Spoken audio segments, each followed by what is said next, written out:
Quan penso com serà el nostre bisbat d'aquí 10 anys, m'imagino unes parròquies vives.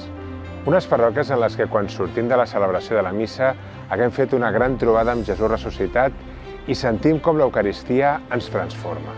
Imagino unes parròquies que són una gran família on podem fer la fantàstica experiència de fraternitat i un lloc on tens oportunitats de créixer en la fe. Unes parròquies evangelitzadores que siguin atractives per les persones que estan en la recerca de Déu i s'hi vulguin acostar.